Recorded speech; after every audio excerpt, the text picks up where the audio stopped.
बिस्मिल्लाहिर्रहमानिर्रहीम। अस्सलाम वालेकुम। मेरा नाम है ज़ीशान उस्मानी। मैंने अपने एक दोस्त से पूछा, अब्दुल्ला मेरा दोस्त है, मैंने उससे पूछा कि भैया नमाज़ें छूट जाती हैं तो क्या किया जाए, कुछ होती हैं कभी कभार एक आध नमाज़ छूट जाती है तो क्या किया जाए। तो उसने बोला बहुत आसान सा हल है, गूगल पे चले जाइए, गूगल आपका मसला सॉल्व कर देगा। तो मैंने उससे पूछा, अल्लाह के बंदे गूगल कैसे मसला सॉल्व करेगा, और किसी मुफ्ती से पूछें, कोई और बात कर। कह रहे नहीं, गूगल के ऊपर चले आइए, आप पैदा कब हुए हैं वो देख लीजिए, आपकी उम्र 30 साल है, 40 साल है। 30 साल है तो आप 93 में पैदा हुए होंगे, 40 साल है तो आप 83 के अंदर पैदा हुए होंगे। तो आप गूगल पे आगे सर्च कीजिए कि आपकी पैदाइश के साल से पहले की तस्वीर आपको दिखाए, 10 साल, 20 साल, 25 साल पुरानी। मिसाल के तौर पे आप 93 में पैदा हुए हैं तो आपको 50s की, 60s की, 70s की, 80s की तस्वीरें दिखा दे। आप अगर 1960 में पैदा हुए हैं तो 50 की, 40 की, 30 की तस्वीर आपको दिखा दे। कह रहा है वो तस्वीरें देखें और सर्च करें, उसमें कोई पार्टी, कोई खुशी की तस्वीर हो, लोग हल्ला गुल्ला कर रहे हों, डांस शांस कर रहे हों, कोई ट्रेन में चढ़ा हुआ होगा, कोई उस वक्त की जो गाड़ियाँ होंगी, बैलगाड़ी होगी, उस पर चढ़ा हुआ होगा, कोई रोड पे जा रहा होगा, कोई डाउन टाउन के अंदर होगा। जिस शहर में आप रहते हैं उसी शहर की चले ढूंढ लीजिए। तो अगर आप न्यूयॉर्क के अंदर हैं तो न्यूयॉर्क सिटी में देख लीजिए टाइम स्क्वायर के ऊपर क्या हो रहा है। आप ग्लेसगो के अंदर तो वहाँ ढूंढ लीजिए, कराची हैदराबाद में तो वहाँ की कोई पुरानी तस्वीर ढूंढ लीजिए। अब उन तस्वीर को एक के बाद एक देखते जाइए आराम से, और अपने आप से पूछें कि आप कहाँ थे। अब ज़ाहिर बात है, आप तो वहाँ पे नहीं थे, आप एग्जिस्ट ही नहीं करते थे। हो सकता है आपके अम्मी अब्बू भी उस वक्त एग्जिस्ट नहीं करते हो सकता है आपके अम्मी अब्बू की उस वक्त शादी भी नहीं हुई हो। आपके पास ऐसा कौन सा कंट्रोल था, आपके पास ऐसा कौन सी पर्ची थी, सिफारिश थी, गारंटी थी कि आप दुनिया में एग्जिस्ट करते। ये सारे लोग कमा रहे थे, खा रहे थे, पी रहे थे, एंजॉय कर रहे थे ज़िंदगी को, और आप एग्जिस्ट नहीं करते थे। आपको ये भी नहीं पता था कि आप कभी एक वक्त आएगा 10 साल बाद, 20 साल बाद, कि आप एग्जिस्ट करेंगे।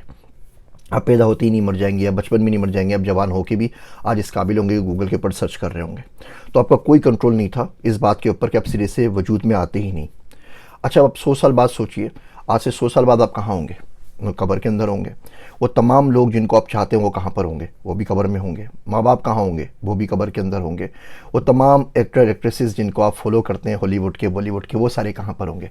वो भी कब्र के अंदर होंगे। सारे दोस्त अहबाब कहाँ होंगे? वो भी कब्र के ऊपर होंगे। अच्छा, तो आपका कोई कंट्रोल नहीं था आपके आने के ऊपर, आपका कोई कंट्रोल नहीं है आपके जाने के ऊपर। तो बचा क्या? बचा ये छोटी सी ज़िंदगी जो बीच में आपको मिल गई है। ये जिस दिन आपकी मौत आ जाएगी ना, ये सब के सब ज़ीरो हो जाएंगे। बंदे की क़यामत तो उसी दिन हो जाती है जिस दिन वो मर जाए। वो सांस रुक जाए ना, इस वक्त आपकी सांस रुक जाए 2 मिनट के लिए, यकीन जानिए आपको फ़िक्र नहीं होगी ये पाकिस्तान में जीतेगा या हारेगा।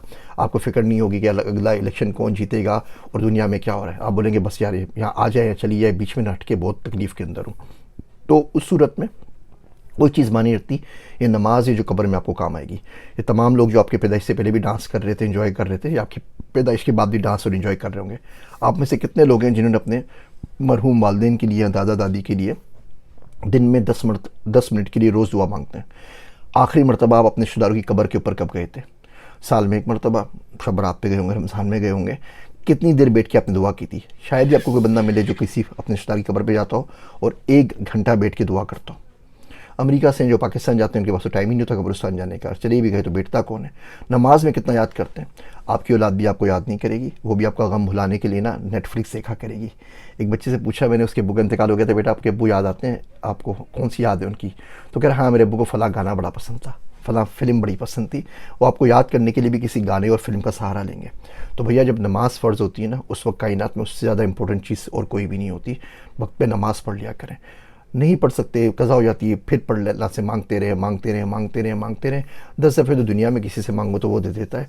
अल्लाह सुब्हानहू व तआला बड़ा करीम है। अल्लाह रहम की अपील कभी रद्द नहीं करता। मेरे वास्ते दुआ कीजिएगा। मैं हूँ आप सबका ज़ीशान उस्मानी।